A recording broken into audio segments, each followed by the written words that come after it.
Assalamu alaikum jama'a, barkanku da warhaka, barkanku da wannan lokaci, barkanmu da sake saduwa da ku a cikin littafin namijin gaske littafi na 3 wanda ni Shiraihu Usman na rubuta kuma nake karanto muku a nan tashar Bikira Online TV. To jama'a, kada a manta a yi mana subscribe sannan a danna alaman ƙararrawa domin samun dukkan shirye-shiryenmu da zarar mun ɗora. Za mu ci gaba daga inda muka tsaya a shirin da ya gabata. Sarki Humaizko tun da suka samu nasarar hallaka gaba ɗayan 'yan fashin dajin Burkum, sai suka yi gaba shi da tsirarin dakarunsa da suka shaura da adadinsu bai fi 300 ba. Haka suka yi ta ratsa dazuzzuka suna karo da miyagun aljanu, dodanni gami da 'yan fashi suna tura su kiyama. A kwana a tashi ran nan suka iso dajin Darul Marid. Da shigowarsu cikin dajin, boka Kamsusul Lajani ya dubi sarki Humaiz ya ce, "Ya kai sarkin duniya, kai sani mun fa shigo dajin Darul Marid, inda daga dajin nan za mu riski Bahar Jallus. Tsawon shekaru 1000 da suka gabata ba a taɓa samun wanda ya haye kogin Jallus ba. Hakanan bincike na ya nuna min babu wani mutum ko aljan da ya isa ya haye kogin Bahar Jallus." Yayin da sarki Humaiz ya saurari batun bokan nasa, sai ya harzika matuƙa, ya juyo a fusace ya dube shi ya ce, "To mu yanzu ta yaya za a yi mu haye kogin har mu isa tsibirin da kambun tsafin ke ajiye?" Boka ya sauke ajiyar numfashi ya ce, "Ka kwantar da hankalinka ya kai sarkin duniya. Yayin da na gano babu wani mutum ko aljan da ke da ikon haye kogin Jallus, na zurfafa bincike. Sakamakon binciken nawa ya nuna mini yanzu kaf doron ƙasa babu mai ikon haye kogin face wani aljani mai suna Hairakana. Kai sani ya sarkin sarakai, aljani Hairakana ne kaɗai ke da ikon haye kogin Jallus, a sabida haɗabibancinsa da zunzurutun tsafinsa." Sarki Humaiz ya ce, "Yanzu a ina za mu same shi? A ina za mu sami shi aljani Hairakanan don na gaggauta isar masa da bukatata? In ya amince ya tsira, in ko ya bujire na saukar masa da ruwan masifu da bala'i." Ko da Kamsusul Lajani ya ji haka sai ya ce, "Bincike na ya nuna min aljani Hairakana yana hannun Mardan da ke rayuwa a cikin wannan daji, domin shi wannan daji na Darul Marid yana da wani dako wanda muddin aljani ya zo gilma shi, to dakon nan zai kama aljani ya hana shi wucewa har sai Mardan nan sun iso, sannan dakon ke sakin aljani." Hakan ce ta faru da aljani Hairakana da ya fito yana shawagi yana zazzare duniya. Yanzu haka aljani Hairakana yana a kurkukun Mardan nan. Lallai muddin muna son mu haye kogin Jallus, to dole mu yaƙi Mardan da ke rayuwa a dajin nan, mu karkashe su sannan mu tankari kurkukunsu don kubutar da aljani Hairakana domin ya biya mana buƙatar mu. Boka Kamsusul Lajani na zuwa nan a zancensa ya yi shiru yana duban sarki Humaiz yana mai sauraron shawarar da ya yanke. Sarki Humaiz ya yi duba ga sarki yaƙinsa Zabbagu ya ce, ya yi masa inkiya kan a ci gaba da tafiya. Sarkin yaƙi ya yi wa dakaru tsawa, aka kunna kai cikin dajin Burkus. Tabbas Hausawa sun yi gaskiya da suka ce, in ajali ya yi kira ko babu ciwo aje. Da a ce sarkin yaƙi da tsirarin dakarun nan sun san masifan da suke tunkara, da ba su yi gaggawar kunna kai cikin dajin nan ba. Bayan sun shafe kimanin sa'a guda suna nausawa cikin dajin, ba su gamu da wani abin cutarwa ba, sai sarki Humaiz ya ce da boka Kamsusul Lajani, "Na ga yanzu kusan sa'ar mu guda da shigan dajin, amma babu wani abin cutarwa da ya tunkaro mu. Anya a dajin Darul Marid muke kuwa?" Boka Kamsusul Lajani ya ce, "Ko tantama ba na yi ya shugabana, haƙiƙa nan ne dajin Darul Marid, don tun da nake a rayuwata tsafi na bai taɓa nuna min ƙarya ba." Sarki Humaiz ya harari boka Kamsusul Lajani a fusace ya ce, "To da alama yau kan tsafin naka ya nuna ma ƙarya."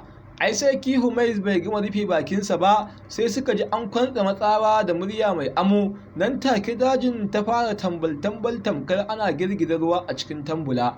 masifar bata tsaya a iya nan ba, sai kuma ƙasa ta fara tsagewa, dakarun sarki Humays na rubtawa ciki. Da zarar ƙasan ta haɗiye mutum sai ta koma ta haɗe tamkar bata taɓa motsawa ba. Hankalin dakarun sarki Humays ya tashi ainun, suka fara iface-iface da guje-guje don su tsira da rayuwarsu, amma sun makaro don gabaki ɗayansu sai da ƙasan nan ta haɗiye su. Boka Kamsusul Lajani kuwa da ya ga haka sai ya yi nufin ɓacewa, amma tsafin nasu ta ƙi aiki. Haka yana ji yana gani ƙasar da ke ƙarƙashinsa ta tsage za ta haɗiye shi kenan. Sarki Humays zai maza ya sunkuce shi ya aza ɗan takurkurin bokan mai kama da igiyar shanya a bayansa, kana ya yi tsalle ya haye saman bishiyar da ke gefensa yana kallon yadda mutanensa ke hallaka. Sarkin yaƙi Zabbagu shi ma ya yi tsalle ya haye saman bishiyar da sarki Humays ya hawa, yana mai kallon yadda ƙasa ke haɗiyan jarumansa tamkar haɗiyar tuwo a maƙogwaro. Hawaye suka taru a idanuwan sarkin yaƙi Zabbagu saboda tausayin jaruman nasa.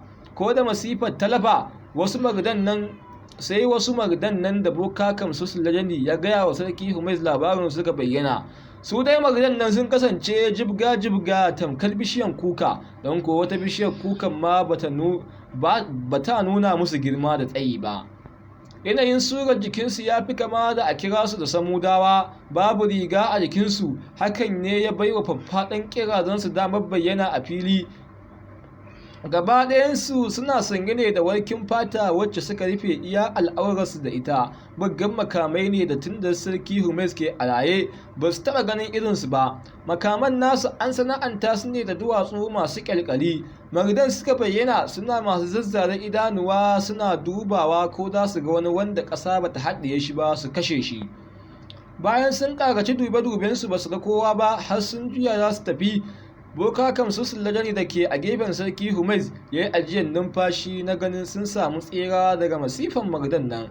Ai bai kai ga sauke ajiyar numfashin ba, iska ta ɗau sautin ta kai kunnen ɗaya daga cikin magdan nan. Cikin zafin nama maridin ya juya ya harba gatarin da ke hannunsa daidai saitin inda ya jiyo motsin.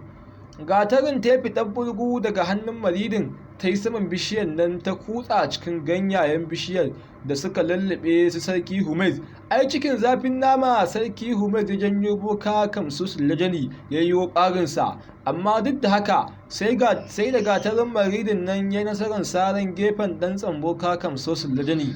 Zafi da zugi suka shige shi, ya buɗi baki zai fasa ihu. Sarki Humays ya rufe masa bakin, amma duk da haka sai da ƙarar ihun nasa ya fito a fili. Magdan suka juyo, sannan ɗaya daga cikinsu ya sanya hannunsa ya tumbuƙe bishiyar da sarki Humays ke kai. Maridin ya girgiza bishiyar da ƙarfi. Ai sai sarkin yaƙi Zabbagu, sarki Humays da boka Kamsusul Lajani suka faɗo ƙasa tim.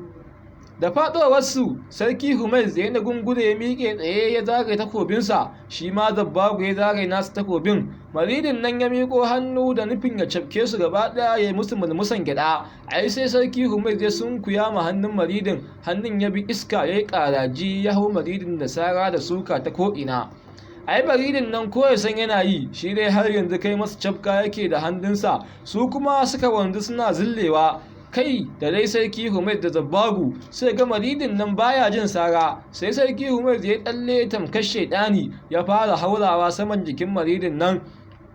Sai da ya kai kafaɗan maridin sannan ya shiga saransa a wuya. A duk sa'in da takobin sarki Humays ta haɗu da wuyan maridin nan, sai ka ji ƙarar haɗuwar ƙarfe da ƙarfe ya bayyana, ji kake kal kal. Su kuwa sauran magdan na gefe suna kallon duk gumurzun da ke aukuwa tsakanin ɗan uwansu da su sarki Humays.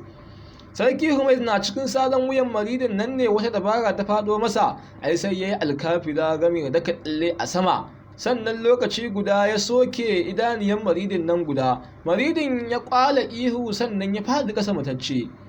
Sauran magdan da suka ga haka sai suka fusata, lokaci guda dukkansu suka yi kukan kura da ta haddasa babbar girgizar ƙasa a dajin. Iskar bakinsu ya ringa kada itatuwa yana ɗeban su sarki Humays yana walanƙe teluwa da su.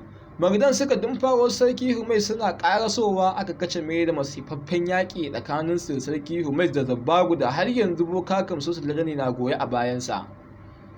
sai da aka ɗau tsawon kwanaki 3 ana gwabza baƙar yaƙi tsakanin Magdan nan da sarki Humais, sannan suka samu nasarar ƙarar da su ta hanyar soke masu idaniya guda. Babu abin da ya tayar da Zabbagu da sarki Humais hankali face ganin suna kashe Magdan nan, amma tamkar ƙara musu yawa suke.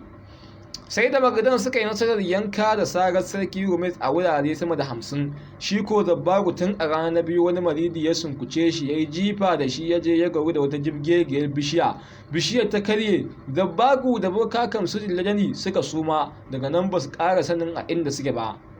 Sa'ad da sarki Humais ya yi nasarar karkashe gaba ɗayan Magdan nan, sai ya yi kururuwa wacce ta karaɗe ilahirin dajin, sannan ya yanke jiki ya faɗa matuƙar galabaice.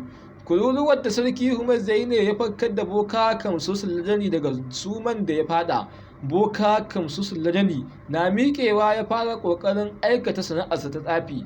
A wannan lokaci kam ya ji mamaki ganin tsafinsa ta dawo aiki. Nan da nan ya fara ambaton wasu kalaman sulkulle, yana cika, yana baɗewa, yana hanhama, yana dandama. Sai gaba ɗayan gawarwakin Magdan nan suka murmushe suka bi iska. Ya je ya ɗauko sarki Humais da ke asume ya ajiye shi a gefen sarkin yaƙi Zabbagu, sannan ya fara ambaton da lasiman tsafi da shi kaɗai ya san ma'anarsu. Yana fara ambaton kalaman nan, iskar wurin ta canza yanayi. Bishiyoyin dajin da suka kakkarye suka miƙe tamkar wani abu bai taɓa wanzuwa a kansu ba. A take daidai wurin da sarki Humais da Zabbagu suke kwance fara haske, tun hasken na fitowa kaɗan da kaɗan har ya gauraye ilahirin wurin da suke kwance. A hankali sai hasken ya yaye, sannan wata wutar tsafi ta kama jikinsu sarki da Zabbagu, sai da wuta ta cinye gaba ɗayan kayan jikinsu sannan ta ɓace ɓat. Hakika tsafi gaskiyan mai shi, dukkan wasu ciwuka da raunin da ke jikin sarki Humais da sarkin yaƙi Zabbagu suka shafe, wurin ya koma ya haɗe tamkar ba a taɓa yankar su ba. Sai da suka shafe kwanaki 5 suna bacci sannan suka farka. A kwana 6 da farkawarsu, Boka Kamsuddin Ladani ya ƙaraso gare su, ya yi musu jinjina, sannan ya nuna masu hanyar da za ta sada su da kurkukun da Magdan suka ajiye aljani Hairakana. Suna isa kurkukun suka iske babu masu gadi. Sarki Humais ya doki kofar kurkukun da kafarsa, kofar ta faɗi rikica duk girmanta kuwa. Suka kunna kai ciki, inda suka iske aljannu marasa adadi a ɗaɗɗaure cikin keji gami da ƙwarangwal ɗin bil'adama. To jama'a, a nan za mu dakata a cikin littafin Namijin Gaske, littafi na 3, wanda ni Shirahi Usman na rubuta kuma nake karanto maku a nan tashar Bikira TV. Ga waɗanda suka shigo wannan tasha yanzu nan ba su yi man subscribe ba, to da gefe za ku ga wani alaman subscribe da jan rubutu, sai ku taɓa kan wannan subscribe ɗin. Hatimin ƙararrawa zai bayyana a gare ku, sai ku laɗa kan wannan ƙararrawa, sannan ku danna all, saboda a riƙa sanar da ku a duk lokacin da muka ɗora ci gaban wannan ƙasaitaccen littafi. Mun bar ku lafiya.